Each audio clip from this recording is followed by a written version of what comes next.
lumabas sila, tapos nag-prepare ako kasi kakain daw sila dito. Tapos mamaya ilang minutes tatawagan nila ako na last 2 minutes tatawagan ako na hindi sila daw kakain dito. Eh di wow.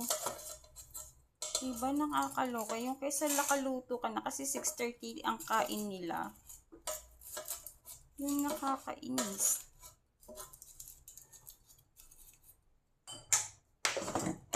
Kaysa nakapagluto ka na, nakaprepare ka na, i-prepare mo na lahat. Walang kakain. O, di ba? Gumawa, effort kapag gumawa ng salad, tapos ayan. O yan, pagkain nila, gumawa ka pa ng wrapper nila, tapos hindi ka pa kakain. Walang kakain. Sino kakain yan? Sino kakain yan? Walang kakain yan.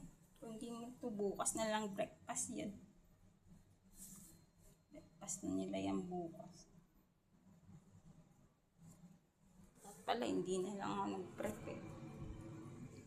Ngayon, ako lang ang kakain. Kaya ko ba ubusin yan sa 3? Ay, naiinis ako.